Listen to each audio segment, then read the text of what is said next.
বিসমিল্লাহির রহমানির রহিম। পরম করুণাময় ও অসীম দয়ালু আল্লাহর নামে শুরু।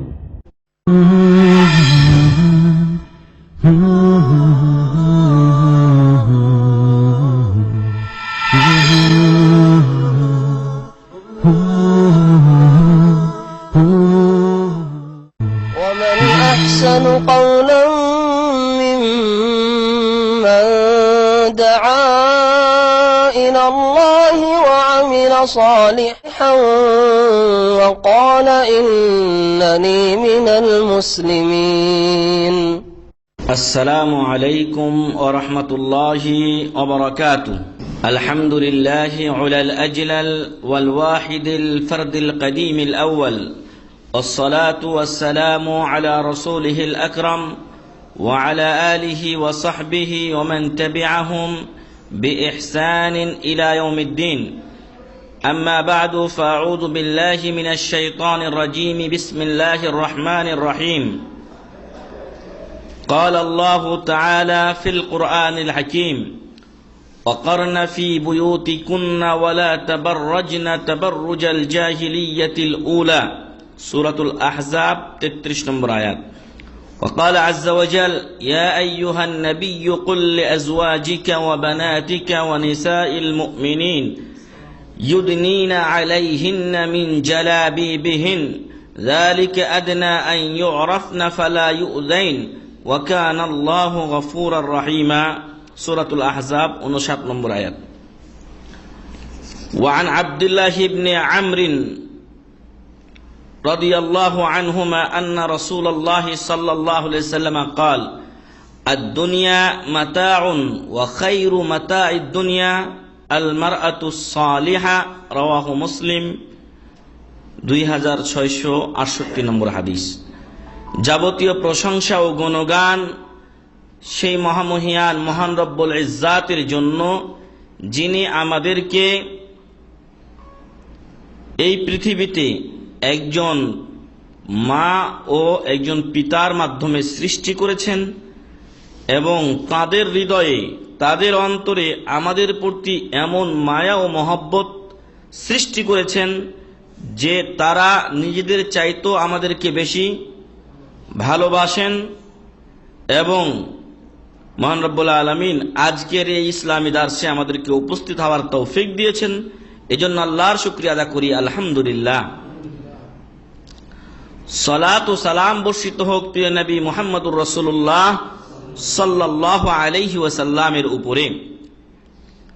সম্মানিত ভাই এবং বন্ধুগণ,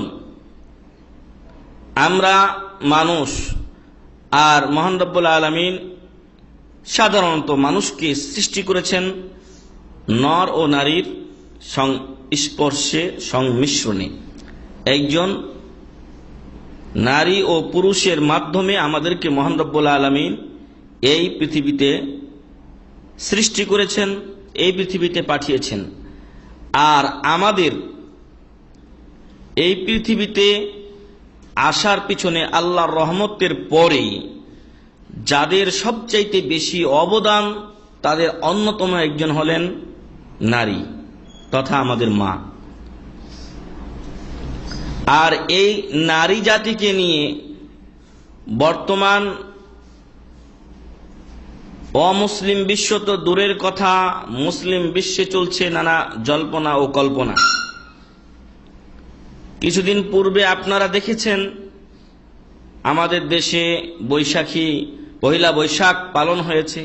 সেখানে নারীদের বেইজ্জতি এবং তাদের অপমান এবং তাদেরকে যেভাবে বস্ত্রহীন করা হয়েছে তা অমুসলিম রাষ্ট্রে খুঁজে পাওয়া দুষ্কর, যা একটা মুসলিম অধ্যুষিত এলাকায় সংঘটিত হয়েছে। এজন্য আজকে আমরা আমাদের মা ও বোনদেরকে সতর্ক করতে যে বিষয়টি চয়ন করেছি তা হলো পর্দা একটি ফরজ ইবাদত। পর্দা একটি ফরজ ইবাদত বলার অপেক্ষা রাখে না যে আপনার কাছে যে জিনিস মহামূল্যবান তাকে অবশ্যই আপনি গুরুত্ব দেবেন। উহাকে আপনি হেফাজতে ও সংরক্ষণে রাখবেন। ঠিক তদ্রূপ যদি আপনার কাছে কিছু মণি মুক্তা থাকে, তাহলে পৃথিবীতে এমন একটা পাগলও পাওয়া যাবে না যে মানুষের সামনে তার মণিমুক্তা বের করে বলবে যে আমার কাছে সোনাদানা রয়েছে। একজন পাগলও তার টাকা পয়সা এবং গুপ্তধনকে আড়ালে রাখবে এবং হেফাজতে সংরক্ষণে রাখবে। এজন্য মানুষের যখন টাকা পয়সা হয় তখন নিজের কাছে না রেখে কোথায় রাখে? ব্যাংকে রাখে। আরো যদি টাকা পয়সা বেশি হয়ে যায় তখন সুইস ব্যাংক, মেলা ব্যাংকে রাখে তারা। সম্মানিত ভাই এবং বন্ধুগণ, অনেকে নামে বেনামে অন্যের নামে অ্যাকাউন্ট খুলে রাখে। তো এগুলো কেন? তার সম্পদকে সংরক্ষণের জন্য। কিন্তু এসব কিছুর চাইতে পৃথিবীর শ্রেষ্ঠ সম্পদ বলেছেন নবী মুহাম্মদুর রাসূলুল্লাহ সাল্লাল্লাহু আলাইহি ওয়াসাল্লাম কোন জিনিসকে? নারীকে, সৎ নারী। শুধু নারী না, সৎ নারীকে বলেছেন। রাসূল সাল্লাল্লাহু আলাইহি সাল্লাম বলেন, আব্দুল্লাহ ইবনে আমর রাদিয়াল্লাহু আনহুমা থেকে বর্ণিত, ইন্না আদ-দুনিয়া কুল মাতাউন, দুনিয়াটা হলো সম্পদ। ওয়া খায়রু মাতাইদ দুনিয়া আল মারআতুস সালিহা, আর এই পৃথিবীতে যতই টাকা পয়সা, ধন দৌলত, ঘর গাড়ি বাড়ি ইত্যাদি থাকুক না কেন, এর মধ্যে সর্বশ্রেষ্ঠ সম্পদ হচ্ছে আল মারআতুস সালিহা, একজন সৎ নারী। একজন সৎ নারী দিতে পারে একটা সুন্দর জাতি উপহার। যেমন কোন একজন বিধর্মী মনীষী বলেছেন যে তুমি আমাকে একজন ভালো মা দাও, তোমাকে আমি একটা সুন্দর জাতি উপহার দেব। আর এজন্য ইসলাম মাকে গুরুত্ব দিয়েছে তার প্রতিটা পয়েন্টে পয়েন্টে। যেমন রাসূল সাল্লাল্লাহু আলাইহি ওয়াসাল্লাম বলেছেন, যে ব্যক্তি 2 বা ততোধিক মেয়ে দ্বারা পরীক্ষিত হলো, তাদেরকে সুন্দরভাবে লালন পালন করলো এবং বিয়ে শাদী দিল, সুপাত্রে পাত্রস্থ করলো, কুন্না লাহু সিতরান অফি রিওয়ায়াতিন হিজাবাম মিনান নার, এই কন্যাগুলোই তার পরকালে নাজাতের কি হবে? উপায় হবে। জাহান্নাম থেকে তার নাজাতের পর্দা আড়াল, প্রাচীর হয়ে যাবে। সুবহানাল্লাহ। সম্মানিত ভাই এবং বন্ধুগণ, আপনারা জানেন নারীকে একসময় জীবন্ত প্রথিত করা হতো, যা সূরা তাকবীরে মহান রব্বুল আলামিন বলছেন, ওয়া ইদাল মাউউদাতু সুইলাত বিআইয়ি যামবিন কুতিলাত, জীবন্ত প্রথিত ছোট ছোট বাচ্চাগুলোকে যখন জিজ্ঞাসা করা হবে যে কেন তোমাদেরকে হত্যা করা হয়েছে, তাদের কোনো অপরাধ ছিল না, কিন্তু ইসলাম এই নারীকে, এই মাকে দিয়েছে তার যথেষ্ট মর্যাদা এবং তাকে পুরুষের চাইতে বরং বেশি মর্যাদা দেওয়া হয়েছে। আপনারা জানেন যে একজন লোক এসে রাসূল সাল্লাল্লাহু আলাইহি ওয়াসাল্লামকে জিজ্ঞাসা করলেন, মান আহাক্কুন নাসি বিহুসনি সাহাবাতি, রাসূল সাল্লাল্লাহু আলাইহি ওয়াসাল্লাম আমার কাছ থেকে সবচাইতে বেশি ভালো ব্যবহার পাওয়ার হকদার কে? 3বার বলেছিলেন রাসূল সাল্লাল্লাহু আলাইহি ওয়াসাল্লাম কার কথা? মার কথা। ক্বালা উম্মুকা, ক্বালা উম্মুকা, ক্বালা উম্মুক, ক্বালা সুম্মা মান, ক্বালা আবুক। চতুর্থবার একজন পিতার স্থান দেওয়া হয়েছে। বলা হয়নি আল জান্নাতু তাহতা আরজুলিল আবা, পিতার পদতলে সন্তানের বেহেশত, এ কথা বলা হয়নি, বরং বলা হয়েছে আল জান্নাতু তাহতা আরজুলিল উম্মাহাত, মায়ের পদতলে সন্তানের বেহেশত। আল্লাহু আকবার। অথচ এটাকে উল্টিয়ে সমাজে কি আছে? স্বামীর পদতলে স্ত্রীর বেশ। না, এটা হাদিস নয়, এটা বানোয়াট কথা। হাদিস বলে আল জান্নাতু তাহতা আরজুলিল উম্মাহাত, মায়ের পদতলে সন্তানের বেশ। যদি মা ভালো হয়, সন্তানও ভালো হয়, আর সন্তান যদি মায়ের খেদমত করে, ইনশাআল্লাহ তার জন্য জান্নাত অবধারিত। আর এক হাদিসে রাসূল সাল্লাল্লাহু আলাইহি সাল্লাম বলেছেন, রিদার রাব্বি ফি রিদাল ওয়ালিদাইন, পিতামাতার সন্তুষ্টিতে আল্লাহর সন্তুষ্টি, ওয়া সাখাতুর রাব্বি ফি সাখাতিল ওয়ালিদাইন, পিতামাতার অসন্তুষ্টিতে আল্লাহর অসন্তুষ্টি। অতএব আপনি কোনটা গ্রহণ করবেন সেটা আপনার নিজের ব্যাপার। বলছিলাম যে পৃথিবীর শ্রেষ্ঠ সম্পদ হলেন নারী, আর এই নারী হলেন আমাদের মা, আমাদের বোন, আমাদের স্ত্রী এবং আমাদের অনেক অনেক আত্মীয়, এবং আমাদের কলিজার চাইতেও, আমাদের জীবনের চাইতেও অনেক অনেক মূল্যবান সম্পদ এই নারী। কারণ আপনি যদি দেখেন আল্লাহ আমাদের মা ও বোনদেরকে হেফাজত করুন, আল্লাহুম্মা আমিন। আপনি যদি দেখেন যে আপনার মা কোনো এক বিপদে পড়েছেন, তাহলে সত্যিকার সন্তান হলে আপনি কি নিজেকে ধরে রাখতে পারবেন? আপনার জীবন দিয়ে, আপনার সর্বস্ব দিয়ে হলেও আপনি মাকে চিকিৎসা করাবেন, তাকে উদ্ধার করার চেষ্টা করবেন। আপনার স্ত্রী অসুস্থ হয়েছে, আপনার মেয়ে অসুস্থ হয়েছে, আপনি কি তাদেরকে ফেলে দিতে পারবেন? কিন্তু এই নারীকে দিয়ে পশ্চিমা বিশ্ব, কাফের বিশ্ব মুসলমানদেরকে পদস্খলিত করতে চায় এবং সত্যিই তারা অনেকটা কি হয়েছে, সফল হয়েছে। আমাদের মা ও বোনেরা যখন তাদের চক্রান্তে পা দিয়েছে, তাদের পাতানো জালে আটকা পড়েছে, তখন তাদের দ্বারা আমাদের সমাজের অনেক কি হয়েছে, সর্বনাশ হয়েছে। যার ফলে আপনারা পেপার, পত্রিকা এবং বিভিন্ন মিডিয়া খুললেই দেখবেন যে ধর্ষণ হচ্ছে, ধর্ষণ করে হত্যা করে দেওয়া হচ্ছে, তার কোনো বিচার হচ্ছে না। বিয়ে শাদী নেই, তার আগে অন্তঃসত্ত্বা।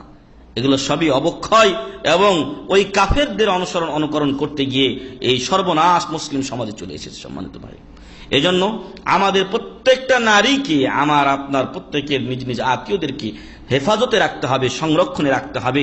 মহান রব্বুল আলামিন যেন আমাদেরকে সে তৌফিক দান করেন, আল্লাহুম্মা আমিন। বর্তমান সময়কে বলা হচ্ছে আধুনিকতার যুগ, বর্তমান সময়কে বলা হচ্ছে মিডিয়ার যুগ, বলা হচ্ছে টেকনোলজির যুগ। এই সকল অজুহাত দিয়ে নারীকে বেহায়াপনার প্রতি টেনে নিয়ে আসা হচ্ছে। সম্মানিত ভাই এবং বন্ধু, আর এতে অমুসলিমের তো কাজ করবেই, কিন্তু নামধারী কিছু মুসলমান তারাও এতে জড়িয়ে গেছে এবং তারা এই আধুনিকতার পথে প্রথম ও প্রধান অন্তরায় মনে করে যে নারীকে আধুনিকায়ন করতে হলে তার পর্দা খুলে ফেলতে হবে। নাউজুবিল্লাহ। আর এই সমস্ত লোকরা কয়েক প্রকার। এক প্রকার তারা বলে যে পর্দা লাগবে না, পর্দা এটা ওই ইসলামের প্রাথমিক যুগে ছিল, এখন এটা দরকার নেই। নাউজুবিল্লাহ মিন যালিক। যেটা কিছুদিন আগেও আপনারা হেফাজতে ইসলামের আকীদার সাথে, তাদের মেলা আমলের সাথে আমাদের দ্বিমত আছে ঠিক, কিন্তু এ দাবি যেটা ছিল যে পর্দার সহিত আপন আপন স্থানে তাদেরকে কাজ করার সুযোগ দিতে হবে, এর সাথে আমরা একমত, ইসলামও একমত। যখন তারা এই দাবি তুলেছিল তখন বলা হয়েছিল যে আমাদেরকে 1400 বছর পিছনে নিয়ে যেতে চাই। নাউজুবিল্লাহ। এই আকীদা যদি কেউ রাখে তাহলে সে মুসলমান থাকবে না, কারণ ইসলাম এটা তাখাল্লুফ নয়, পশ্চাৎপদতা নয়, বরং ইসলাম মানুষকে এগিয়ে নিয়ে যায়। সম্মানিত ভাই এবং বন্ধু, তো একদল লোক তারা পশ্চিমাদের, তারা কাফেরদের খপ্পরে পড়ে পর্দাকে অস্বীকার করেছে এবং পর্দাকে প্রয়োজনহীন মনে করে এবং তারা বিশ্বাস করে যে এটা 1400 বছর ইসলাম পূর্বে ইসলামের প্রাথমিক যুগে উপযোগী ছিল, এখন এটা আর উপযোগী নয়। নাউজুবিল্লাহ মিন যালিক। আরেক দল লোক তারা বলে মুসলমানদের ভিতরেই যে পর্দা করো ভালো, তবে চেহারা পর্দা করার দরকার নেই, চেহারা পর্দা করার দরকার নেই, এবং এই জন্য এই ক্ষেত্রে বিভিন্ন অজুহাত, যুক্তি ইত্যাদি খাড়া করাতে চাই, কিন্তু কোরআন ও সহিহ সুন্নাহ থেকে এর কোনো প্রমাণ নেই। 3 নম্বর একটা দল হলো যারা মুসলমানদের মধ্যে ঘাপটি মেরে আছে, আত্মপ্রকাশ করে না, কিন্তু মাঝে মাঝেই ওরা গুঁতো দিয়ে জানান দেয় নিজেদের অস্তিত্ব, এবং এরা বলে যে পর্দা হলো জেলখানার মতো, যতদিন পর্যন্ত আমরা এই পর্দাকে ছিন্ন করতে না পারবো বা নারী তার পর্দা থেকে বের হয়ে আসতে না পারবে, ততদিন সে উন্নতি করতে পারবে না, বা ততদিন নারী উন্নয়ন হবে না। নারী উন্নয়নের যত নেত্রী আমাদের দেশে দেখেছেন, কারো কি পর্দা দেখেছেন? সুলতানা কামাল নাকি একটা আছে, তো কামালের নাকেশের শেষ নাই, সব মাথা টাথা সবকিছু খোলা। নাউজুবিল্লাহ মিন যালিক। আর কিছু লোক আছে 4 নম্বর দলেরা, তাদের ভাষ্য হলো যে যারা পর্দা পুশিদার প্রতি মানুষকে আহ্বান করে, নারীকে আহ্বান করে, এদের ধ্যান ধারণা হলো নারীর শরীরকে নিয়ে, যার ফলে ওরা শুধু শরীরটাকে ঢেকে রাখার জন্য পর্দার প্রতি আহ্বান করে। এদের মন মানসিকতা ওইখানে সীমাবদ্ধ। আর এরা বলে মানে যারা পর্দার প্রতি আহ্বান করে ওদের মন মানসিকতা ওই নারীর শরীরে সীমাবদ্ধ, কিন্তু এরা চায় যে আমরা তাদের চাইতে আরো অনেক উন্নত এবং আধুনিক, ফলে আমরা নারীকে তার পর্দা থেকে বের করে শারীরিক যে চাহিদা সেটা থেকে মুক্ত করে আমরা তাদেরকে জনসম্মুখে উন্মুক্ত করে দিতে চাই। বাস্তবে তাই হবে, কারণ কোন জিনিস যদি অহরহ দেখা যায়, একসময় আপনারা দেখেছেন আমাদের দেশের কৃষকেরা রাস্তায় আলু ঢেলে প্রতিবাদ জানিয়েছে। কেন? কারণ আলুর কোনো মূল্য পায়নি তারা, 1 টাকা 2 টাকা করে কেজি, তখন রাস্তায় আলু ঢেলে করেছে। কিছুদিন পূর্বে আমি দেশে গিয়েছিলাম, তখন দেখেছি পাতাকপি বা ফুলকপি মূল্য নেই, তখন এগুলোকে গরুকে কেটে কেটে খাওয়াচ্ছে। ঠিক ওই রকমই নারীর যখন মূল্য থাকবে না, তাকে পর্দা থেকে তার সম্মান থেকে যখন বের করে নিয়ে আসা হবে, তখন দেখবেন ওই নারীরও কোনো মূল্য থাকবে না, ওই নারীকে কেউ নেবে না। এবং এটাই হয়েছে আমাদের সমাজে বাস্তবতা। এখানে দেখেন, একজন নারীকে বিয়ে করার জন্য একজন পুরুষ তার মাথার ঘাম পায়ে ফেলে ছুটে বেড়ায়। মদিনায় দেখলাম একজন যুবককে যেখানেই পাচ্ছে লোক উঠাচ্ছে, যেখানে পাচ্ছে লোক উঠাচ্ছে। আমরাও গিয়েছিলাম তার গাড়িতে, তারপর দেখা গেল যে আরেকজন হাত তুলেছে, ওকেও নিয়ে নিল। তো ও বলছে যে আমার বাবাকে আমি বলি যে আমি বিয়ে করব, তখন আমার বাবা আমাকে এই গাড়িটা কিনে দিয়েছে, আর বলেছে যে তোর বিয়ের খরচ তুই এই গাড়ি চালিয়ে আদায় কর, তুলে নে তুই, তারপর বিয়ে করিস। আল্লাহু আকবার। ওর মাথা খারাপ, এখন যেখানে যত ভাড়া পায় 2 রিয়াল 4 রিয়াল 5 রিয়াল যেটা পায় ওইটাই তুলে, কারণ তার টাকা জমাতে হবে। কিন্তু আমাদের দেশে যখন একটা মেয়ে জন্মগ্রহণ করে, তখন যেন বাপের মাথায় হাত পড়ে, এবং বিয়ের সময় আসলে তো তাকে অনেক কষ্ট পেতে হয়, যার ফলে দেখা গেছে ডিমেন্ট মানে দান তো আসল নয়, ঋণ নিয়ে যাচ্ছে, ভিক্ষা নিয়ে যাচ্ছে। শেখ আব্দুর রাজ্জাক বিন ইউসুফের কথাই বলতে গেলে বলতে হয় যে তুমি একটা আশ্চর্য বোকা, তোমার ভিক্ষা করে খাওয়া ভালো, কিন্তু এই ঋণ নেওয়া তোমার ঠিক নয়। যদি তুমি বউকে চালাতে না পারবে, তাহলে তুমি বিয়ে করতে গেছো কেন? সম্মানিত ভাই এবং বন্ধুগণ, আমাদের সমাজে এই যে টাকা দিয়ে মেয়েকে বিয়ে দেওয়ার প্রবণতা কেন তৈরি হয়েছে? কারণ ওই একটাই, আমাদের দেশে নারীর মূল্য নেই। এই মূল্য নারীরা নিজেরাই হারিয়েছে। যেই নারীর গুণাগুণ রয়েছে তার প্রতি সকলেরই কি থাকবে? আগ্রহ থাকবে, কিন্তু সেখান থেকে নারী জাতি আমাদের বের হয়ে এসেছে, উন্মুক্ত হয়েছে, নিজের যা ছিল তা মানুষকে দেখিয়ে দিয়েছে, ফলে মানুষের তার প্রতি আর আগ্রহ নেই। আপনি হাতে একটা জিনিস, ছোট বাচ্চাকে যদি বলেন যে তুমি কিছু নাই আপনার হাতে, তারপরে যদি আপনি বলেন যে তুমি যদি এটা করো তাহলে তোমাকে আমার হাতে যা আছে এটা দেব, দেখবেন করছে। কিন্তু যখন আপনি হাতটা খুলে দেখিয়ে দিবেন, তখন দেখবেন যে তার প্রতি তার আগ্রহ হারিয়ে গেছে। সম্মানিত ভাই, এজন্য নারীকে তার স্বস্থানে রাখতে হবে। আর পুরুষ নামী, বরং আমি বলবো যে কাপুরুষ নামী হায়েনাদের খপ্পরে এই নারীকে ফেলে দেওয়া যাবে না। যদি আমরা তা করি, তাহলে আমাদের সমাজে যেরকম বিভিন্ন অপকর্ম ঘটছে তা ঘটবে, এবং বৃদ্ধি পেতে থাকবে, বই কমবে না।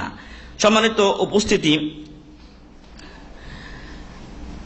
মূলত যারা নারীকে এভাবে উন্মুক্ত করে দিয়ে আধুনিকতার ডাক দেয়, তারা সকলেই অজ্ঞতা ও মূর্খতায় রয়েছে, এবং তারা নারী জাতিকে, অমুসলিম উম্মাহকে গোমরাহের প্রতি আহ্বান করছে, যদিও তারা সেটা স্বীকার করুক বা না করুক। এক্ষেত্রে যেন কবির কথায় সত্য হয়েছে, ফাইন কুনতা লা তাদরি ফাতিলকা মুসিবা ওয়া ইন কুনতা তাদরি ফাল মুসিবাতু আযমু। যদি আপনি না জানেন তাহলে এটা একটা মুসিবত, কিন্তু যদি বেশি জানেন না ফেলেন তাহলে ওটা আরো বড় মুসিবত।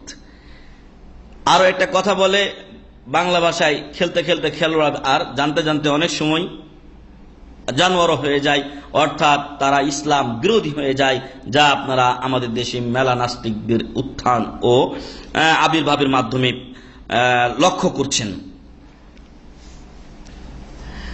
এদের বাস্তবতা, এদের উদ্দেশ্য কি, এটা চক্ষুষ্মান ব্যক্তিদের কাছে গোপনীয় নয়, বরং স্পষ্ট।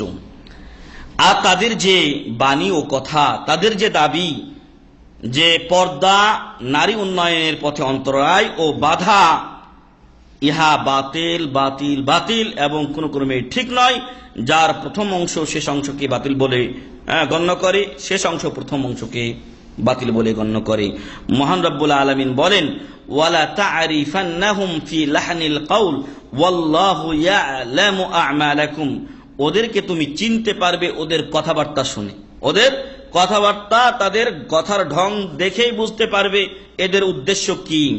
এবং মহান রব্বুল আলামিন তোমাদের আমল সম্পর্কে সম্যক জ্ঞাত রয়েছেন। সূরাতুল মুহাম্মদ 30 নম্বর আয়াত। আর এদের যে দাবি, যে দাওয়াত, সেটা মূলত মুসলিম নারী, মুসলিম পরিবার, মুসলিম সমাজ এবং মুসলিম উম্মাহকে ধ্বংস করার জন্য তাদের দাওয়াত। একটু আগে বলছিলাম যে এতটা সত্ত্বেও বেশ কিছু এলাকায় বা বেশ অনেক নারীর ক্ষেত্রেই এই দলটি সফল হয়েছে তাদেরকে নিজেদের চক্রান্তে ফেলে ধ্বংস ও ক্ষতিগ্রস্তের দিকে ধাবিত করতে। আর কমলমতি অবুঝ নারীরা, কারণ রাসূল সাল্লাল্লাহু আলাইহি ওয়াসাল্লাম বলছেন তাদের জ্ঞান হলো অর্ধেক, নাকিসাতু আকলিন ওয়া দ্বীন, দ্বীন ও জ্ঞানের দিক থেকে তারা দুর্বল। কারণ একজন পুরুষ সাক্ষীর বিপরীতে দুজন নারী সাক্ষী করা হয়েছে। এবং দিনের ক্ষেত্রে রাসূল সাল্লাল্লাহু আলাইহি ওয়াসাল্লাম বলেছেন যে যখন মহিলাদের মেয়েলি সমস্যা থাকে তখন তারা নামাজ রোজা করে না। অতএব এই কম বুদ্ধির বা বুদ্ধিগত দিক থেকে কিছুটা দুর্বল যে জাতিকে আল্লাহ তাআলা সৃষ্টি করেছেন সেইভাবে, আর ওদেরকে বিভিন্ন ভাবে ছলে বলে কলে কৌশলে এ সমস্ত লোকেরা তাদের জালে, তাদের আওতায় নিয়ে এসেছে। এবং এরা মনে করছে, এই মহিলারা, যে আমাদের পক্ষ থেকে এরাই হচ্ছে আমাদের বন্ধু, এরা আমাদের পক্ষ থেকে যারা আমাদের অধিকার দিতে চায় না তাদের বিরুদ্ধে লড়াই করবে। আসলে অধিকার কি দিবে? ওকে ইসলাম বলেছিল তুমি বাড়িতে থাকবে, তোমার স্বামী কষ্ট করে তোমাকে আয় ইনকাম করে এনে দেবেন, তুমি আরামসে পাক করবে আর খাবে। কি আরাম ছিল! বাইরে রোজ ঝামেলা, গাড়িতে যে চড়ে সিট পাবে না, দাঁড়িয়ে থাকতে হবে, এই ঝক্কি ঝামেলা নারীকে ইসলাম দেয় নাই। কিন্তু নারী বলছে যে না, আমি ওই ঝামেলা পোহাবো। ফলে আমি গাজীপুরে ছিলাম কিছুদিন, দেখতাম যে পুরুষটা চাকরি করে না, মহিলাটা পৌরসভাতে চাকরি করে। ওই মহিলাটা সকালে ভাতও পাক করে, বাচ্চাদেরকে রেডি করে স্কুলে দেয়, আবার দুপুরের ভাত রান্না করে সে অফিসে যায়। বিকালবেলা আসার সাথে সাথে আবার রাতের ভাত পাক করার জন্য তাকে রেডি হতো। তাহলে ডবল একটা মহিলার কষ্ট চাপিয়ে দেওয়া হয়েছে। নারী, তুমি তোমার উপকার করনি, বরং ইসলামকে অবজ্ঞার কারণে বা ইসলামকে পরিহার করার কারণে তোমার কষ্ট তোমার উপরে তুমি বেশি চাপিয়ে নিয়েছো। অথচ এই মহিলারা জানে না যে ইসলাম নারীকে তার পরিপূর্ণ মর্যাদা দিয়েছে এবং তার পরিপূর্ণ সংরক্ষণ করেছে এবং তাকে দিয়েছে এমন উন্নত স্থান যা অন্য কোনো দিন বা ধর্ম দেয়নি। নারীকে ইসলাম দিয়েছে একজন শিশুকন্যা হিসেবে তার মর্যাদা, তার প্রতি মায়া ও স্নেহ, একটু আগে যে হাদিসটা আমি বলেছি, এবং মেয়ে হিসাবে দিয়েছে, শিশু কন্যাতে তাকে মর্যাদা দিয়েছে যে ওকে হত্যা করা যাবে না। মেয়ে হিসাবে একটু আগে বলেছি, ওয়াজাউজা, স্ত্রী হিসাবে তার মর্যাদা দেওয়া হয়েছে। বরং স্ত্রীকে বলা হয়েছে, স্ত্রীর ক্ষেত্রে রাসূল সাল্লাল্লাহু আলাইহি ওয়াসাল্লাম বলছেন যে খাইরুকুম লিআহলি, তোমাদের মধ্যে উত্তম ওই ব্যক্তি যে ব্যক্তি তার স্ত্রীর কাছে উত্তম। ওয়া আনা খাইরুকুম লিআহলি, আর আমি মুহাম্মদ সাল্লাল্লাহু আলাইহি ওয়াসাল্লাম বলছেন, আর আমি আমার স্ত্রীদের কাছে তোমাদের মধ্যে সবচেয়ে উত্তম। আল্লাহু আকবার। অতএব সার্টিফিকেটটা নিতে হবে আপনার স্ত্রীর কাছে। যদি সব ঠিকঠাক মতো চলে তাহলে আপনার ভালোর সার্টিফিকেট আপনার স্ত্রীর কাছে। ওয়া উম্মান ওয়া জাদ্দাতান, দাদি হিসেবে, নানি হিসেবে, মা হিসেবে, খালা হিসেবে, সব ক্ষেত্রে এই নারীকে ইসলাম মর্যাদা দিয়েছে। তাই কবি বলছেন, লিকুল্লি সাকিতাতিন ফিল হাইয়্যি লাকিতা, প্রত্যেক পড়ে থাকা জিনিসকে তো অবশ্যই কেউ কুড়িয়ে নেবে, পড়ে থাকা জিনিসকে তো কেউ অবশ্যই কুড়িয়ে নেবে। ওয়া কুল্লু কাসিদাতিন ইয়াউমান লাহা সুক, আর যেই পণ্যের চাহিদা নেই সেই চাহিদাহীন পণ্যের জন্য আলাদা কি আছে? বাজার আছে। আমাদের দেশে সদরঘাটে চোরাই মার্কেট আছে না? চোরাই মার্কেটে চোরাই মার্কেটে জিনিস বিক্রি হয়, কিন্তু ভালো মার্কেটে ভালো জিনিস বিক্রি হয়। ফলে যে সমস্ত মহিলারা চাহিদাহীন পণ্য ওদের জন্য আলাদা বাজার আছে, আর রাস্তাঘাটে যে সমস্ত নারীরা বেহায়া হয়ে ঘুরে বেড়ায় তাদেরকে অনেকেই কুড়িয়ে নিতে পারে, যেরকম কুড়িয়েছে টিএসজি চত্বরে এবং অন্যান্য স্থানে।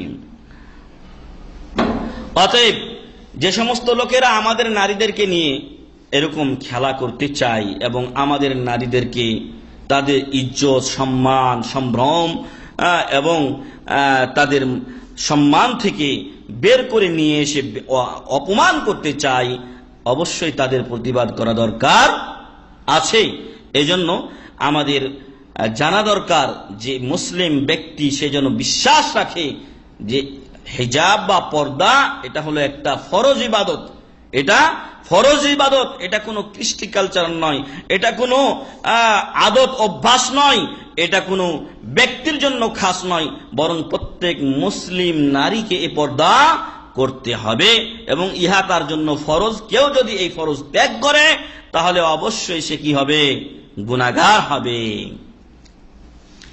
মহান রব্বুল আলামিন মহাগ্রন্থ আল কুরআনুল কারীমে পর্দা করতে আদেশ করেছেন এবং বেহায়াপনা হয়ে বের হতে নিষেধ করেছেন। অনুরূপ তার নবী মুহাম্মদ সাল্লাল্লাহু আলাইহি ওয়াসাল্লাম পর্দা করতে আদেশ দিয়েছেন এবং বেহায়াপনা হয়ে এবং পর্দাহীন হয়ে বাইরে যেতে কি করেছেন? নিষেধ করেছেন। যদি পর্দা করার ক্ষেত্রে কোরআন ও হাদিসের দলিল নাও থাকতো, শুধু এটাকে যদি মনে করা হতো আত্মসম্ভ্রমবোধ এবং যদি বলা হতো যে কোন নারী মর্যাদা ও সতীত্ব রক্ষার জন্য পর্দা করে, তবে পর্দার প্রশংসার জন্য এটাই কি ছিল? যথেষ্ট ছিল।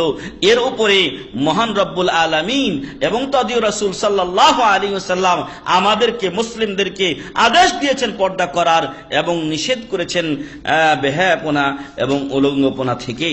অতএব আসুন আমরা আজকে প্রথমত কোরআন থেকে পর্দার কিছু দলিল আপনাদের সামনে পেশ করব ইনশাআল্লাহ। অনেকে মনে করেন যে পর্দা শুধু নারীর জন্য, পর্দা শুধু নারীর জন্য, আর পুরুষের জন্য কোনো পর্দা নেই। এমন ধারণা ভুল। বরং সূরাতুন নূরের 30 নম্বর আয়াতে মহান রব্বুল আলামিন যেখানে মহিলাদেরকে চক্ষু নিম্নগামী রাখতে বলেছেন, তার আগেই কাদেরকে বলেছেন?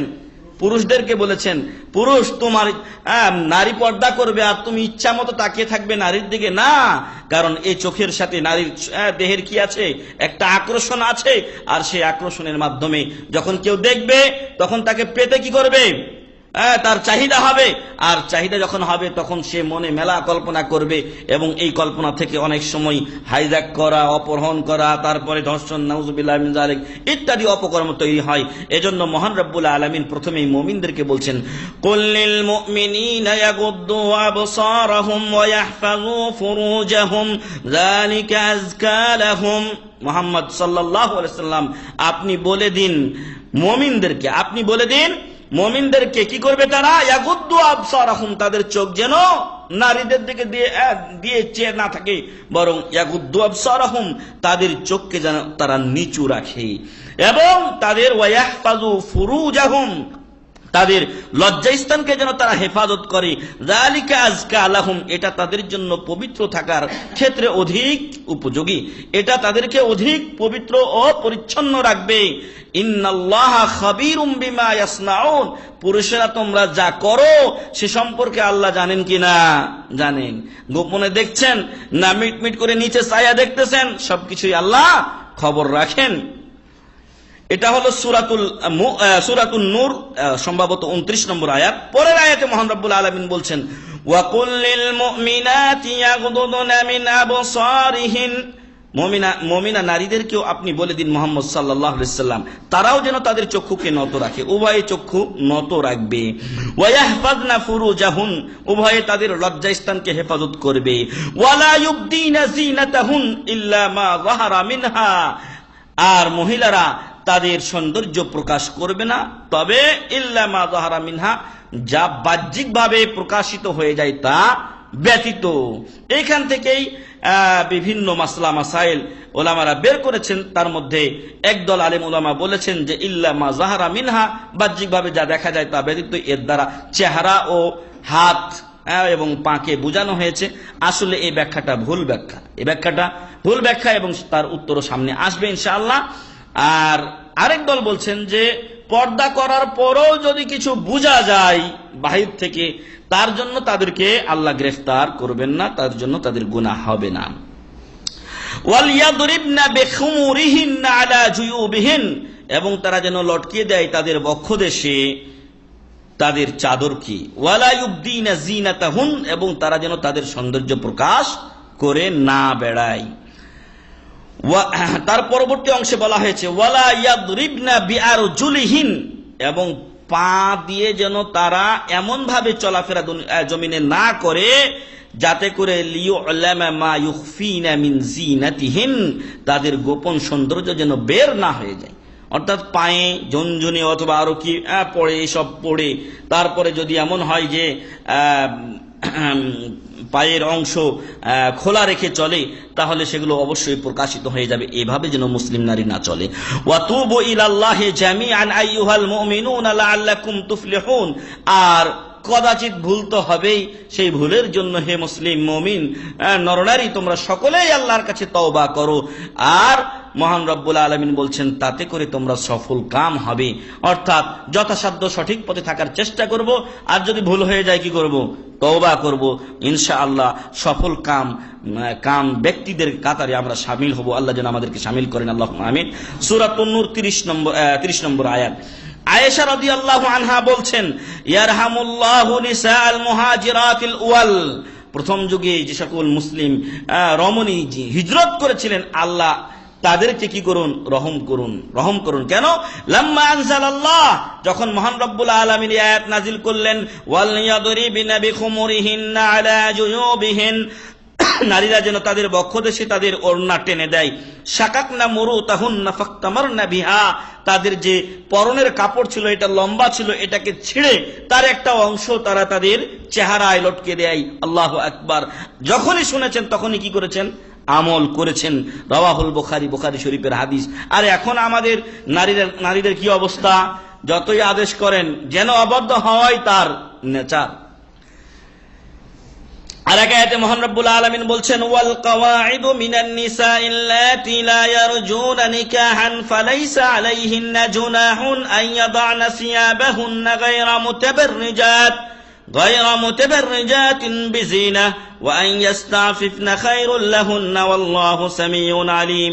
সূরাতুন নূরের 60 নম্বর আয়াতে মহান রব্বুল আলামিন বলছেন যে সমস্ত মহিলারা বিয়ে শাদীর আর আশা রাখে না, মানে বৃদ্ধা হয়ে গেছে, বয়স্কা হয়ে গেছে, ওই সমস্ত মহিলারা যদি স্বাভাবিক সাধারণ কাপড় চোপড় পরে এতে দোষণীয় কিছু নয়, তবে তারাও যেন তাদের সৌন্দর্য প্রকাশ না করে বেড়ায়, যেমন আমাদের 2 মহিলা 3 মহিলা 4 মহিলা করে বেড়াচ্ছে।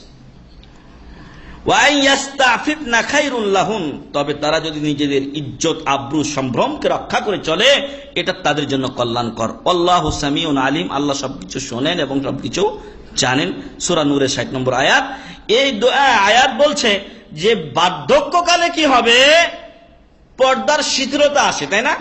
যখন বিয়ে শাদীরা আশা করে না, খুবই বার্ধক্যে চলে যায় নারীরা, তখন পর্দার শিথিলতা আসে। কিন্তু আমার দেশে কি হয়? উল্টা হয়। যখন শিথিলতা আসে তখন বেশি পর্দা করে, আর যখন বেশি পর্দা করতে হবে তখন উন্মুক্ত হয়ে চলে, মানে উল্টা বাঙালি।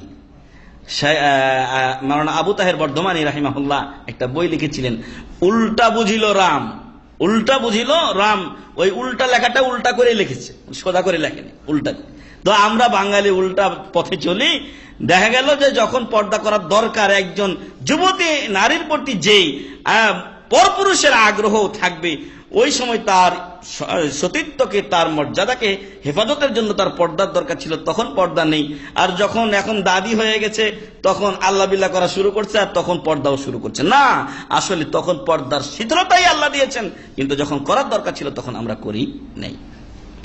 3 নম্বর দলিল হচ্ছে মহান রব্বুল আলামিন বলছেন ইয়া আইয়ুহান নাবিয়্যু, হে নবী মুহাম্মদ সাল্লাল্লাহু আলাইহি সাল্লাম, কুল লিআজওয়াজিকা ওয়া বানাতিক, আপনি বলে দিন আপনার স্ত্রীদেরকে। তাহলে রাসূলের স্ত্রীদেরও ছাড় নেই। কুল লিআজওয়াজিক, আপনার স্ত্রীদেরকে বলুন, ওয়া বানাতিক, আপনার মেয়েদেরকে বলুন। আর আমাদের মহিলাদেরকে বলতে হবে না? বলতে হবে। ওয়া নিসাইল মুমিনিন, মুমিন নারীদেরকেও আপনি বলে দিন, কি বলুন, ইউদনিনা আলাইহিন্না মিন জালাবিবিহিন, তারা যেন তাদের ওড়নাকে তাদের বক্ষদেশে টেনে দেয়। যালিকা আদনা ইউরাফনা ফালা ইউজাইন, এতে করে ওদেরকে চেনা যাবে না, চেনা যাবে। যালিকা আদনা ইউরাফনা ফালা ইউজাইন, এতে করে তাদেরকে চেনা যাবে, ফলে তাদেরকে কেউ কষ্ট দেবে না। অর্থাৎ যখন কোনো নারী পর্দা করবে তখন তাকে সবাই কি জানবে, মর্যাদাবান। এবং পর্দানশীল মহিলাদেরকে বেশিরভাগ ক্ষেত্রে আপনি দেখবেন অন্যরা কি করে, সম্মান করে এবং তাদেরকে সেরকম ডিস্টার্ব দেয় না। কিন্তু যে সমস্ত মহিলারা রঙ্গচঙ্গ করে বেড়ায় তাদেরকেই বেশি বখাটেরা কি দেয়, ডিস্টার্ব দেয়। যদিও হয়তো পর্দানশীলাদের ক্ষেত্রে শতকরা একটা দুইটা আপনি পেতে পারেন, এটা অস্বাভাবিক নয়, সেটাও আছে আমার সমাজে।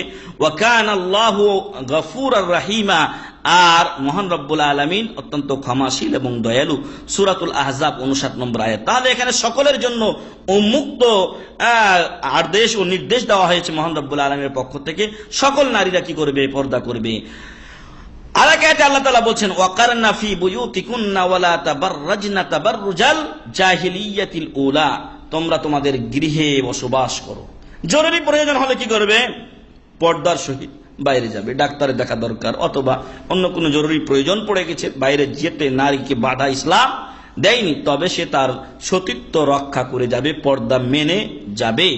আর তোমরা জাহিলিয়াত যুগের নারীদের মতো বেহায়াপনা ও উলঙ্গপনা করে ঘুরে বেড়ায়ও না। কিন্তু এটাই হয়ে গেছে আমাদের সমাজে এখন। বরং আমার তো মনে হয় যে ওই জাহিলিয়াতের যুগকে এই ক্ষেত্রে আমাদের নারীরা হার মানিয়েছে। আল্লাহ যেন ওদেরকে হেদায়েত দান করেন, আল্লাহুম্মা আমিন। হেদায়েত বলছি এজন্যই যে আল্লাহর কাছে কোনোটাই কঠিন নয় ও বড় নয়, এজন্য আমরা এখনো আশাবাদী যে আল্লাহ তাআলা আমাদের নারীদেরকে হেদায়েত দান করবেন, আল্লাহুম্মা আমিন, এবং আল্লাহ তাআলা তাদেরকে সঠিক ইসলাম বোঝার তৌফিক দান করবেন, আল্লাহুম্মা আমিন। সূরাতুল আহজাব 33 নম্বর আয়াত। পঞ্চম দলিল হলো আল্লাহ তাআলা বলছেন, ওয়াইদা সাআলতুমুহুন্না মাতাআন ফাসআলুহুন্না মিন ওয়ারাই হিজাব, যখন নারীদের কাছে কোনো জিনিস চাইবে তখন পর্দার আড়াল থেকে চাও। যালিকুম আতহারু লিকুলুবিকুম ওয়া কুলুবিহিন, এতে করে তোমাদেরও অন্তর এবং তাদেরও অন্তর কি থাকবে, পবিত্র থাকবে। কেউ কাউকে দেখবে না, আর খায়েশা তো কি হবে না, সৃষ্টি হবে না। আর পরবর্তী মেলা যে চিন্তা চেতনা ধারা অনেক কিছুই কেমনে পাওয়া যায়, কেমনে তাকে আমি বসে আনবো ইত্যাদি ইত্যাদি, সেগুলো আর আসবে না। সূরাতুল আহজাব 53 নম্বর আয়াত। আমরা এতক্ষণ আপনাদের কাছে 5টা দলিল পেশ করেছি পর্দার উপরে কোরআনুল কারীম থেকে। হাদিসে নববীতে একাধিক আয়াত এসেছে, হাদিস এসেছে যা পর্দা ফরজের ক্ষেত্রে প্রমাণ বহন করে। বুখারী ও মুসলিমে ওমর রাদিয়াল্লাহু আনহু থেকে 2 ধরনের বর্ণনা এসেছে যে তিনি বললেন, ইয়া আল্লাহ রাসূল সাল্লাল্লাহু আলাইহি সাল্লাম, ইহজিব নিসাক, আপনার স্ত্রীদেরকে আপনি ঢেকে রাখুন, পর্দা করে রাখুন। আয়েশা রাদিয়াল্লাহু আনহা বলেন, তখন আল্লাহ তাআলা পর্দার আয়াত নাজিল করলেন। আরেকবার ওমর রাদিয়াল্লাহু আনহু বলেছিলেন, 2 ধরনের বর্ণনা এসেছে যে, হে আল্লাহ রাসূল সাল্লাল্লাহু আলাইহি ওয়াসাল্লাম, আপনি যদি উম্মাহাতুল মুমিনিনদেরকে পর্দার আদেশ দিতেন, ফাআনজালাল্লাহু আয়াতাল হিজাব, তখন আল্লাহ তাআলা আয়াত হিজাবের বা পর্দার আয়াত নাজিল করেন। 2 নম্বর দলিল হলো ইবনে মাসউদ রাদিয়াল্লাহু আনহু বলছেন, রাসূল সাল্লাল্লাহু আলাইহি ওয়াসাল্লাম বলেছেন, আল মারআতু আওরাতুন, মহিলা গোপনে রাখার জিনিস, এটা সম্পদ, মূল্যবান সম্পদ, অতএব সেটা হেফাজতে রাখার জিনিস। তিরমিজি এবং আলবানী রাহিমাহুল্লাহ হাদিসটিকে সহিহ বলেছেন। 3 নম্বর দলিল হলো ইবনে ওমর রাদিয়াল্লাহু আনহুমা বলছেন, আল্লাহ রাসূল সাল্লাল্লাহু আলাইহি ওয়াসাল্লাম বলেন, মান জাররা সাওবাহু খুয়ালা লাম ইয়ানদুরুল্লাহু ইলাইহি ইয়াওমাল কিয়ামা, যে সকল পুরুষেরা অহংকার বশত কি করবে, টাকনার নিচে কাপড় পরবে, কিয়ামতের দিন আল্লাহ তাআলা তাদের দিকে রহমতের দৃষ্টিতে তাকাবেন না। তখন উম্মে সালামা রাদিয়াল্লাহু আনহা বলেন, ফাকাইফা ইয়াসনাউন নিসাউ বিযুয়ুলিহিন, তাহলে মহিলারা তাদের যে আমরা এটাকে পাইড় বলি, কাপড়ের যে নিচে পাইড়, এটাকে তারা কিভাবে রাখবে? তখন আল্লাহ রাসূল সাল্লাল্লাহু আলাইহি সাল্লাম বললেন, ইউরখিনা শিবরান, তারা অর্ধহাত নিচে নামিয়ে দেবে যাতে তাদের পা দেখা না যায়। ফাকালাত ইদান তানকাশিফু আকদামুহুন, যদি আধা হাত দেয় তাহলে তো পা দেখা যাবে তাদের। তখন রাসূল সাল্লাল্লাহু আলাইহি ওয়াসাল্লাম বললেন, ফায়ুরখিনা যিরাআন লা ইয়াজিদনা আলাই, তাহলে তারা 1 হাত বাড়িয়ে দিবে, আল্লাহু আকবার, এবং এর চাইতে বেশি করবে না। রাওয়াহু আবু দাউদ ওয়া তিরমিজি ওয়া ক্বালা হাসানুন সহিহ। ইমাম আবু দাউদ ও ইমাম তিরমিজি হাদিসটি বর্ণনা করেছেন, ইমাম তিরমিজি এটাকে হাসান সহিহ বলে উল্লেখ করেছেন। এখানে একটা কথা, সেটা হলো যে রাসূল সাল্লাল্লাহু আলাইহি সাল্লামের যুগে মহিলাদেরকে টাকনার নিচে আরো 1 হাত কাপড় বাড়িয়ে পড়তে বলা হয়েছে, এজন্য যাতে তাদের পা বের না হয়ে যায়। কিন্তু এখন আমরা উল্টো পথে চলছি, আমাদের পুরুষেরা 1 হাত বাড়িয়ে দিয়েছি, আর মহিলারা উঠাতে উঠাতে এখন স্কার্ট পরে ঘুরে বেড়ায়, মানে রানও তাদের খোলা অনেকে, নাউজুবিল্লাহ মিন যালিক। আর যখন একজন পরপুরুষ কোন নারীকে এই অবস্থায় দেখবে, তার ভিতরে যে চাহিদা আল্লাহ তাআলা দিয়েছেন সেটা সে কিভাবে কন্ট্রোল করবে বলুন? আপনি যদি কাউকে এইভাবে উস্কিয়ে দেন, তারপর তাকে যদি আপনি বলেন যে তুমি আমার দিকে হাত বাড়াবে না, তাহলে তো সম্ভব নয়। আপনাকে আপনার ইজ্জত সতীত্ব হেফাজত করতে হবে, নতুবা আপনি অন্যকে আপনার প্রতি আকৃষ্ট করার দরুন আপনি হয়তো একদিন আপনার ইজ্জত হারা এবং সম্ভ্রম হারা হয়ে যাবেন। তো এতক্ষণ আমরা কোরআন ও হাদিস থেকে পর্দার ফরজের পক্ষে কিছু দলিল পেশ করলাম। একটু আগে বলছিলাম যে কিছু লোক এখন মাসলা দেয় যে চেহারা খোলা রাখা যাবে অথবা হাত খোলা রাখা যাবে, পা খোলা রাখা যাবে, এমন কিছু কথা বলা হয়। আমরা প্রমাণ করব যে না, তার চেহারা ও হাত পাও কি করতে হবে? ঢেকে রাখতে হবে। মহান রব্বুল আলামিন বলেন, ওয়াল ইয়াদরিবনা বিখুমুরিহিন্না আলা জুয়ুবিহিন, তারা যেন তাদের বক্ষদেশে কি টেনে দেয়? ওড়না বা কাপড় চাদর টেনে দেয়। সূরাতুন নূর 30 নম্বর আয়াত। আল্লামা ইবনে উসাইমিন রাহিমাহুল্লাহ, যিনি প্রখ্যাত একজন আলেমে দ্বীন এবং মুহাদ্দিস ছিলেন, তিনি বলেন, ফাইনাল খিমারা মা তুখাম্মিরু বিহিল মারআতু রাসাহা ওয়া তুগাত্তিহি বিহি কাল গদকা। যেমন আপনার আগের দিনে এমন হতো যে কুয়াতে পানি থাকতো, ওই কুয়াটাতে যাতে ময়লা আবর্জনা না পড়ে, এই জন্য এটাকে ঢেকে রাখা হতো। ঠিক ওই রকমই মহিলা তার ওড়না দিয়ে তার মাথার উপর থেকে নিজের চেহারা ও বক্ষদেশকে ঢেকে রাখার নামই হচ্ছে এই ইয়াদরিবনা বিখুমুরিহিন, এটাকে তাখমির বলা হচ্ছে আরবিতে।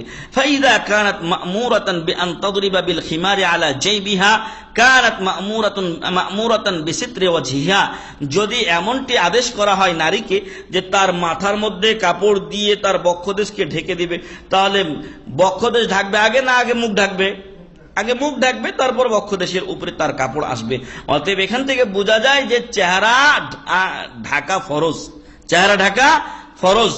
2 নম্বর দলিল হচ্ছে আল্লাহ তাআলা বলেন, ইয়া আইয়ুহান নাবিয়্যু কুল লিআজওয়াজিকা ওয়া বানাতিকা, যে আয়াতটা আমরা সূরাতুল আহজাবের 59 নম্বর আয়াত বলে এসেছি। সেখানে ইবনে আব্বাস রাদিয়াল্লাহু আনহু তার ব্যাখ্যায় বলেছেন, আমারাল্লাহু নিসাআল মুমিনিন, আল্লাহ তাআলা মুমিনদের স্ত্রীদেরকে, নারীদেরকে এই আদেশ দিয়েছেন যে ইযা খারাজনা মিন বুয়ুতিহিন্না ফি হাজাতিন আন ইউগাত্তিনা উজুহাহুন মিন ফাওকি রুউসিহিন্না বিল জালালিম, যে তারা যেন তাদের চেহারাকে, মুখমণ্ডলকে ঢেকে নেয় তাদের মাথার উপর দিক থেকে পর্দা দিয়ে, ওড়না দিয়ে। قال الشيخ ابن عثيمين وتفسير الصحابي حجة, আব্দুল্লাহ ইবনে আব্বাস উনি সাহাবী, আর তার তাফসীর এটা দলিল।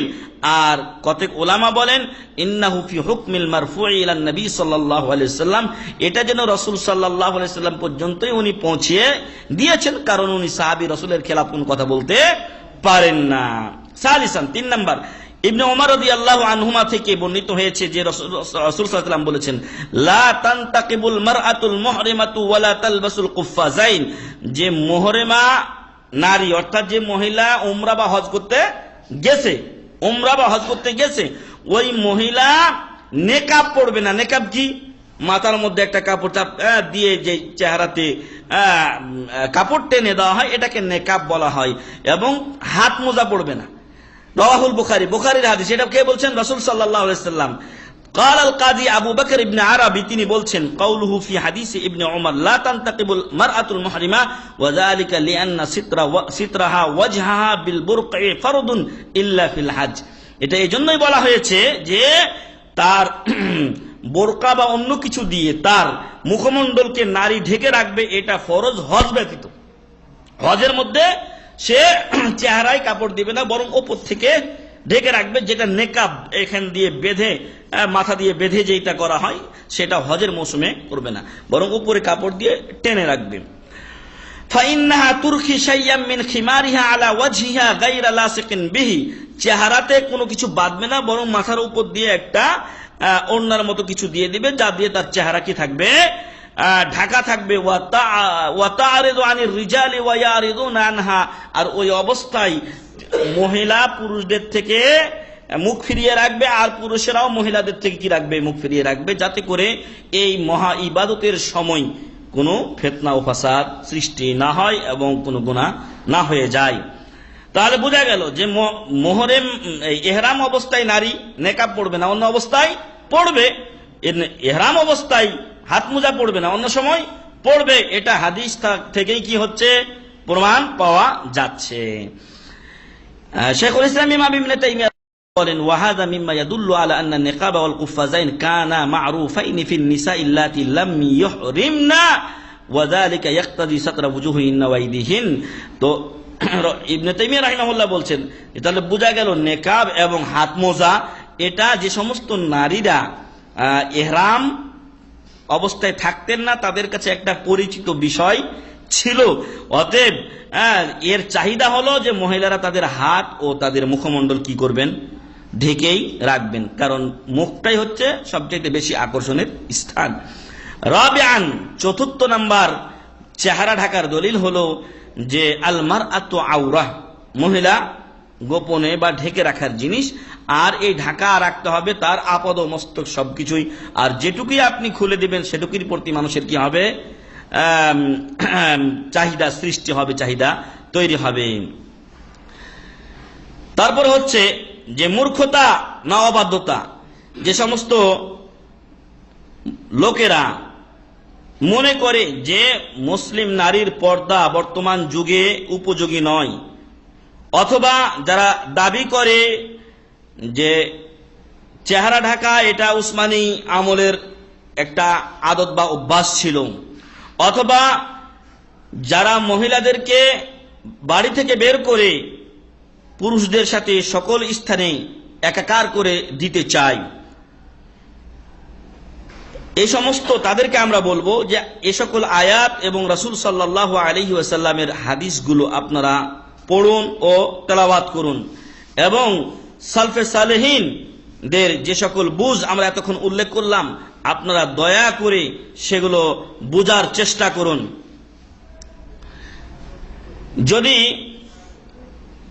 আপনারা এ সকল আয়াত আগে না জেনে থাকেন তাহলে এখন আপনারা জানতে পারলেন। আমরা আশা করব যে আপনারা সত্যের দিকে ফিরে আসবেন, নারী পুরুষ সকলেই, এবং বাতিলে আপনারা আর গোঁড়ামি করবেন না, কারণ সত্যের দিকে ফিরে আসা এটা মর্যাদার বিষয়, সত্যের দিকে ফিরে আসা ইজ্জতের বিষয়, মর্যাদার বিষয়। আর কেউ যদি বাতিলের পক্ষে গোঁড়ামি করে, বাতিলকেই ধরে থাকে, তাহলে এটা তাকে অপমানিত ও নিচু করে দেবে। যেমন আবু জাহাল, আবু লাহাব, উতবা, শাইবা, রাবিআরা লাঞ্ছিত ও অপমানিত হয়েছে। কিন্তু যারা হকের দিকে ফিরে এসেছে, আবু সুফিয়ান রাদিয়াল্লাহু আনহু ইসলাম গ্রহণ করেছেন, আব্বাস রাদিয়াল্লাহু আনহু ইসলাম গ্রহণ করেছেন, ইকরিমা বিন আবি জাহল ইসলাম গ্রহণ করেছেন, খালিদ বিন ওয়ালিদ ইসলাম গ্রহণ করেছেন, কিন্তু তার বাপ ওয়ালিদ ইসলাম গ্রহণ করেনি। ফলে যারা ইসলাম গ্রহণ করেছে তারা মর্যাদা পেয়েছেন, আর যারা হক থেকে বিমুখ হয়েছে তারা কি হয়েছে, বেইজ্জতি হয়েছে। তবে যে সমস্ত লোকেরা পর্দার আয়াতগুলো জানে, জানার পরও সেগুলোকে অস্বীকার করে, মানে না, তাদের ব্যাপারে আমরা মহান রব্বুল আলামিনের সে আয়াতই পেশ করব যেখানে তিনি বলেছেন, ওয়াজাহাদু বিহা ওয়াস্তাইকানাতহা আনফুসুহুম যুলমান ওয়া উলুওয়া, তারা এটাকে অস্বীকার করে অন্যায় এবং জুলুম ভাবে, তবে তাদের অন্তর কিন্তু এগুলোতে বিশ্বাসী, অন্তর্বিশ্বাসী যে না, সতীত্ব রক্ষায় কি রক্ষা করলে, পর্দা করলে কি হয়, নারীর ইজ্জত হেফাজত হয়। তাদেরকে আমরা বলবো যে আপনারা সত্য মেনে নেন নাই, এবং আপনারা এই পথে থাকলে কোনো ক্রমেই সঠিক পথে ফিরে আসার আশা আপনাদের দ্বারা করা যায় না। আর যদিও আপনাদের সামনে আমরা হাজারো দলিল পেশ করি না কেন, কারণ আপনার মানার ইচ্ছা নেই, কারণ আপনারা ইসলামকে আপনাদের জীবন বিধান হিসেবে মানতে চান না। এবং এটাও আপনারা মানতে চান না যে কোরআন সকল সময়ের জন্য এবং সকল স্থানের জন্য কি উপযোগী। মহান রব্বুল আলামিন বলছেন, এ সমস্ত লোকেরা কি জাহিলিয়াত যুগের, আফা হুকমাল জাহিলিয়াতি ইয়াবগুন, এরা কি জাহিলিয়াত যুগের বিধান চায়? ওয়ামান আহসানু মিনাল্লাহি হুকমান লিকাউমিন ইউকিনুন, বিশ্বাসী দৃঢ় বিশ্বাসী সম্প্রদায়ের জন্য আল্লাহ তাআলার হুকুম ও বিধান ব্যতীত অন্য কোন বিধান ইনসাফকারী অধিক উত্তম হতে পারে? সূরাতুল মাইদা 50 নম্বর আয়াত। এখন একটু আগে আমরা বলছিলাম যে অনেক লোক বলে যে পর্দা আধুনিকতার পথে অন্তরায়। আমরা তাদেরকে বলতে চাই যে তারা মনে করে যে এটা হলো পশ্চাৎপদতার অন্যতম কারণ, মহিলাকে উন্নতি এবং উন্নয়নে বাধা দেয়, আর ইহাই তাদের কাছে মহিলার আধুনিকায়ন এবং উন্নতির পথে প্রধান অন্তরায় ও বাধা। আর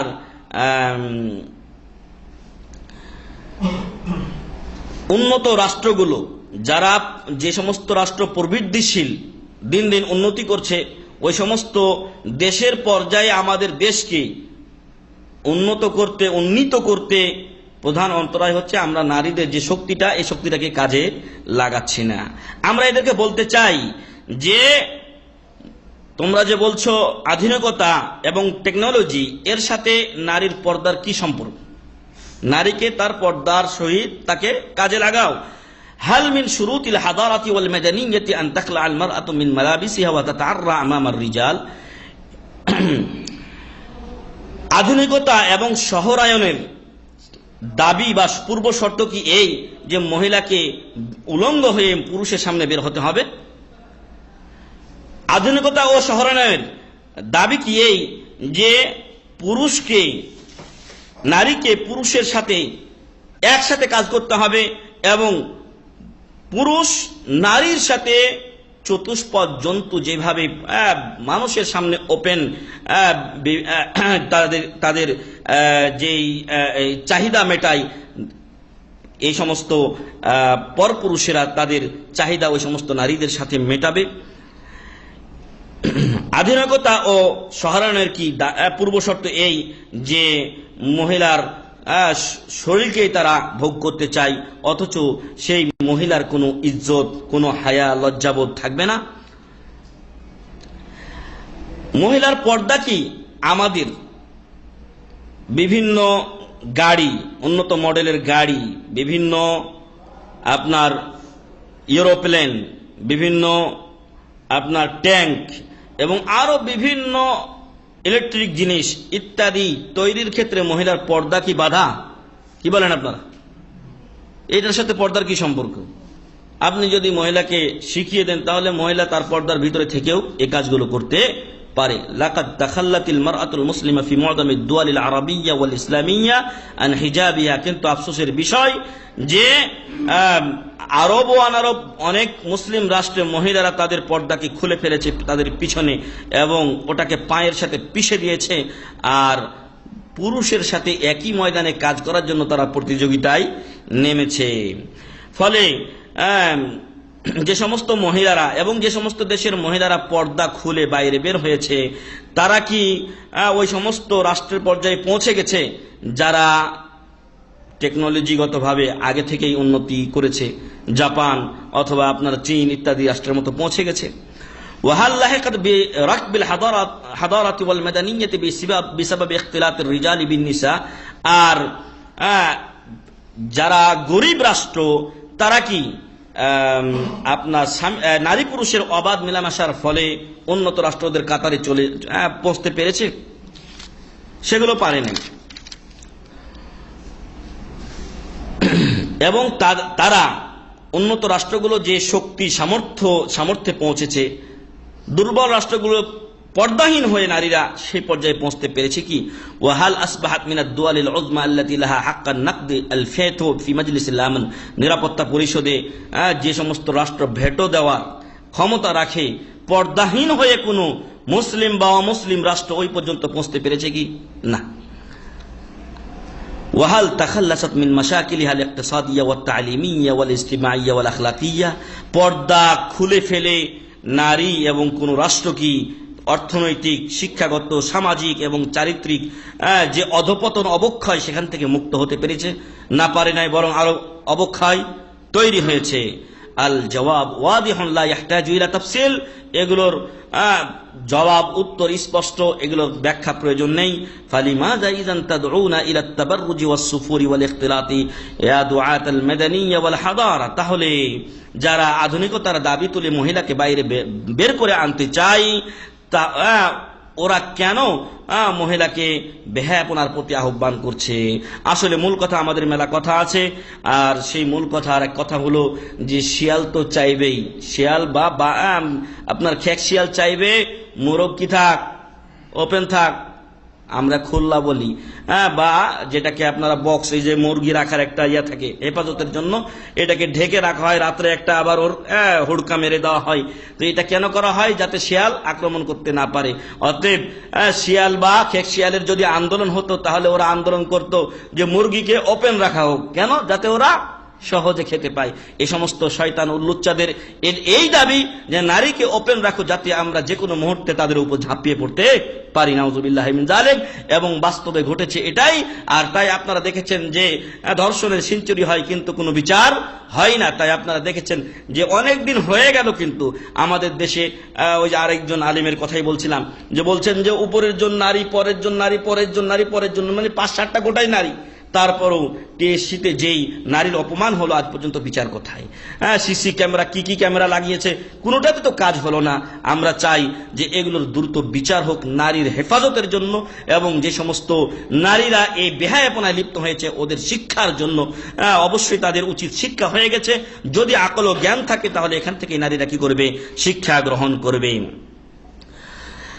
এখানে লেখক বলছেন যে আলহামদুলিল্লাহ সৌদি আরবে নারীরা তাদের পর্দা ঠিক রেখেই শিক্ষা এবং আপনার গবেষণা, তারপরে চিকিৎসা, প্রতিটা ক্ষেত্রেই তারা কাজ আঞ্জাম দিয়ে যাচ্ছে। পর্দা তাদের কাজে কোনো বাধা বা অন্তরায় হয়ে দাঁড়াতে পারেনি। বরং যখন নারীদেরকে আলাদা একটা ডিপার্টমেন্টে কাজ করতে দেওয়া হবে, তখন নারীর জন্য আরো কাজ তৈরি হবে কিনা? নারীর জন্য আরো কাজ তৈরি হবে। আমার শিক্ষা প্রতিষ্ঠানে 10টা শিক্ষক দরকার, নিচে 3টা মহিলা আর 7টা পুরুষ। কিন্তু যখন একটা বিভাগকে পুরাটাই দিয়ে দেওয়া হবে নারীর আয়ত্তে, এবং সেখানে 50 জন শিক্ষিকা বা 40 জন শিক্ষিকা, সবাই তারা থাকবে নারী, তো এইখানে কর্মক্ষেত্র আরো বেশি তৈরি হবে। এজন্য দেখা গেছে যে এগুলো আসলে সত্যিকার অর্থে নারীর উন্নয়নের পথে অন্তরায় নয়। কিছুদিন পূর্বে আপনারা সম্ভবত এদেশেরই একজন নারী, বা কোন দেশের জন্য আমার মনে নেই, যিনি পাইলট হয়েছেন কিন্তু বোরকা পরেই তিনি উড়োজাহাজ বা এরোপ্লেন চালাচ্ছেন। তাহলে পর্দা তার উন্নতির পথে বাধা বা অন্তরায় হতে পারেনি।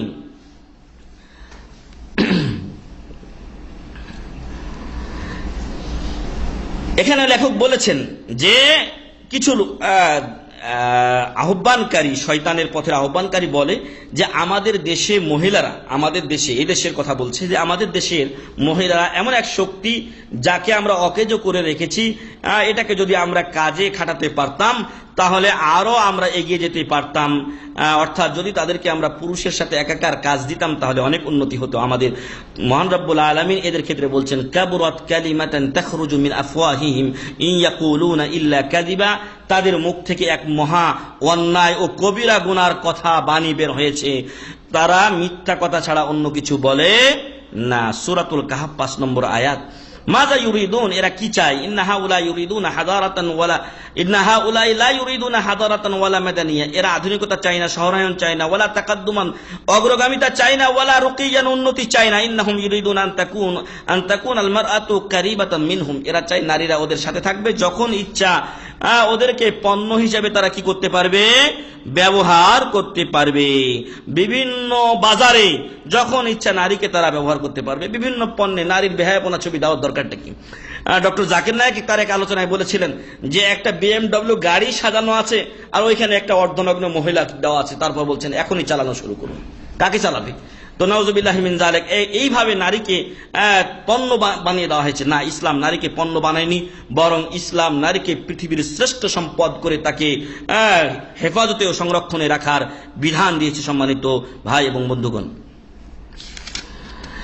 যারা নারীদেরকে বেহায়াপনা উলঙ্গনাপনার প্রতি আহ্বান করে, তারা যা ইচ্ছা তাই বলে এবং তারা সত্যিকার অর্থে তারাই নারীদেরকে কি করে, একটু আগে আমরা বলছিলাম যে যারা পর্দার প্রতি আহ্বান করে, অন্যরা বিরোধীরা তাদেরকে বলে যে এরা নারীর দেহটাকে দেখলো, কিন্তু আসলে যারা পর্দাহীনতার প্রতি আহ্বান করে ওরাই মূলত নারীদের দেহটাকে দেখে, দেহটাকে ভোগ করতে চায়। এজন্য সবসময় যেখানে সেখানে এই সংমিশ্রণ, ইখতিলাত, এটার প্রতি তারা আহ্বান করে, যাতে যখন তাদের ওই শয়তানি কামভাব তৈরি হবে তখনই তারা নারীদেরকে তাদের গ্রাসে পরিণত করতে পারে। নাউজুবিল্লাহি মিন যালিক।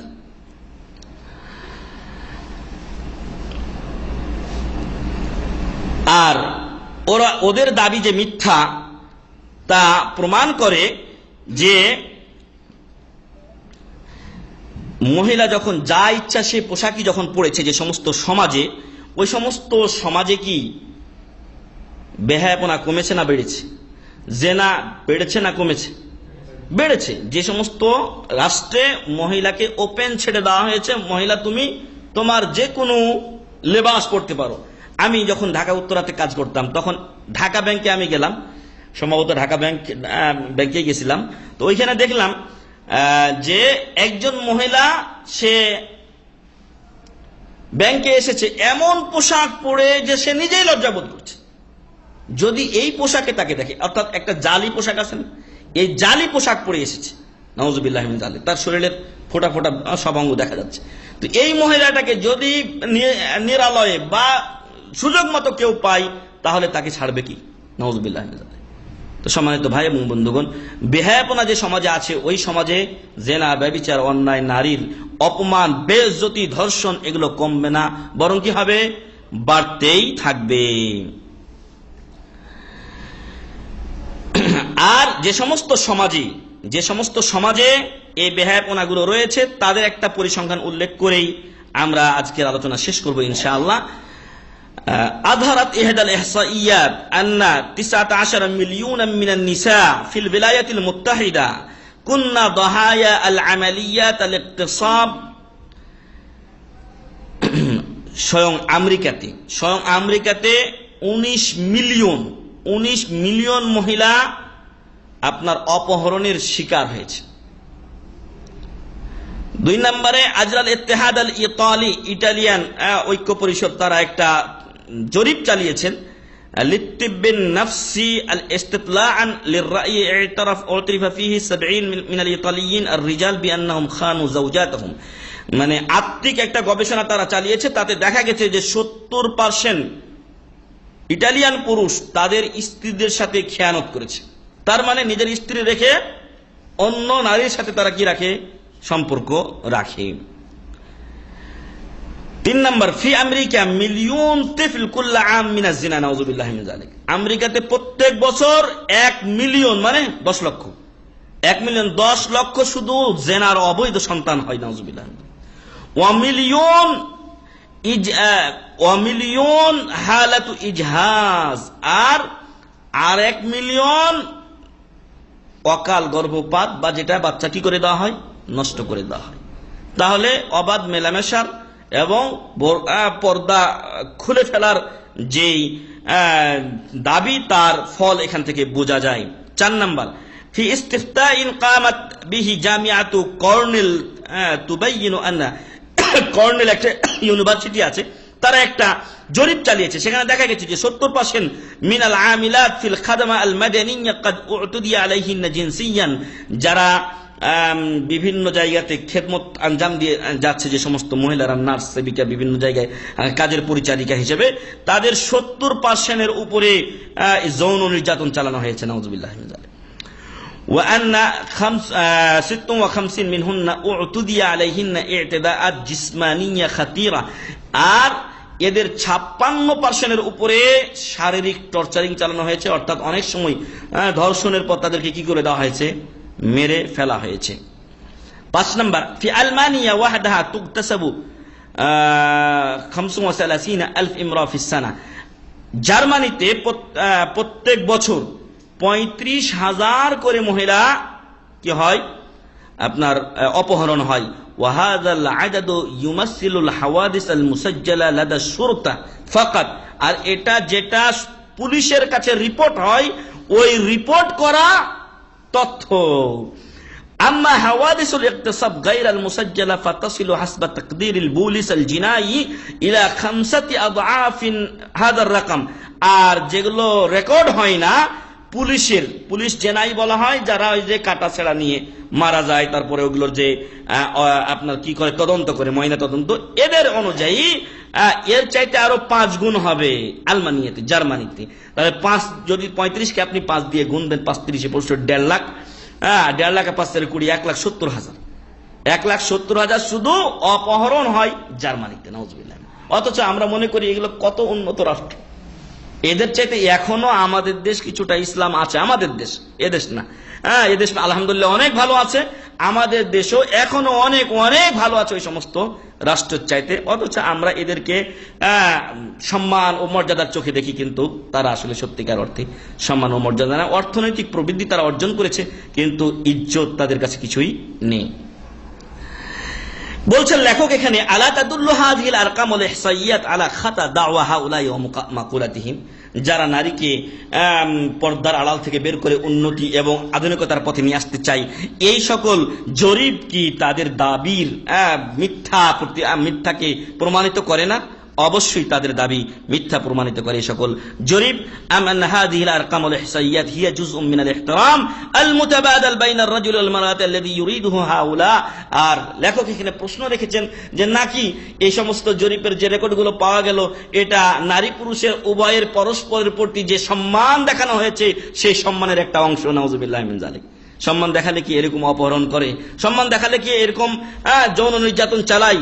সম্মান দেখালে কি ধর্ষণের পর হত্যা করে? না, বরং এগুলো নারীর প্রতি অত্যাচার, জুলুম, যা আমরা জাহিলিয়াত যুগে দেখেছিলাম তার চাইতেও আজকে জঘন্যতম পর্যায়ে মানুষ পৌঁছে গেছে। আল্লাহ যেন এই সকল হায়নাদের থেকে নারীদেরকে হেফাজত করেন, আল্লাহুম্মা আমিন। হে মুসলিম রমণী, আপনি আপনার রবের পালনকর্তার, আপনার নবী মুহাম্মদ সাল্লাল্লাহু আলাইহি ওয়াসাল্লামের আদেশ বাস্তবায়নে, ফরজ ইবাদত পালনে পর্দাকে আপনার পাথেয় হিসেবে গ্রহণ করুন এবং আপনি এই পর্দাকে আপনার সতীত্ব ও ইজ্জত সম্ভ্রম রক্ষার উপায় হিসেবে গ্রহণ করুন। আল্লাহ তাআলা ইনশাআল্লাহ আপনাকে হেফাজত করবেন। এবং আমরা যারা এই আলোচনা শুনলাম, আমাদের প্রত্যেকের উপরে ফরজ হলো যে আমরা আমাদের অধীনস্থদেরকে পর্দার আওতায় রাখবো, এবং যদি না রাখি তাহলে তাদের কি অবস্থা? তাদেরকে কি বলা হয়? দাইয়ুস। দাইয়ুস ওই ব্যক্তি যার স্ত্রী ও মেয়ের কাছে বা তার ফ্যামিলির নারীদের কাছে বাহির পুরুষ যায়, কিন্তু কোনো পরোয়া সে করে না। না, এটা করতে দেওয়া যাবে না, হতে দেওয়া যাবে না। সম্মানিত ভাই এবং বন্ধুগণ, বিশেষ করে আমরা যখন হকের সন্ধান পেয়েছি, এরপরও আমরা জাহেলিয়াতে, অজ্ঞতায়, মূর্খতায় থাকতে পারি না।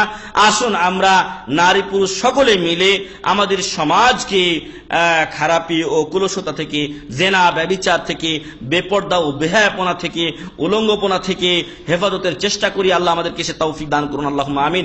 মহান রব্বুল আলামিন আমাদের সমাজটাকে যেন ইসলামী সমাজে পরিণত করেন। আল্লাহ তাআলা যেন আমাদের মা ও বোনদেরকে পর্দার গুরুত্ব ও মর্যাদা বুঝার তৌফিক দান করেন, আল্লাহুম্মা আমিন। সাথে সাথে তাদেরকে পর্দা করার এবং অপরকে এর প্রতি উদ্বুদ্ধ করার তৌফিক দান করেন, আল্লাহুম্মা আমিন। মহান রব্বুল আলামিন যেন আমাদের সকলকে জান্নাতুল ফেরদাউস নসিব করেন, আমিন। আল্লাহ আমাদের গুনাহ খাতা মাফ করেন, আমিন। আমাদের অনেক আত্মীয় স্বজন আজকে কবরে রয়েছেন, আল্লাহ যেন তাদেরকে জান্নাতুল ফেরদাউস নসিব করেন, আমিন। ওয়া আখিরু দাওয়ানা আলহামদুলিল্লাহি রাব্বিল আলামিন। সুবহানাকাল্লাহুম্মা ওয়া বিহামদিকা আশহাদু আল্লা ইলাহা ইল্লা আনতা আস্তাগফিরুকা ওয়া আতুবু ইলাইক। আসসালামু আলাইকুম ওয়া রাহমাতুল্লাহি ওয়া বারাকাতুহু।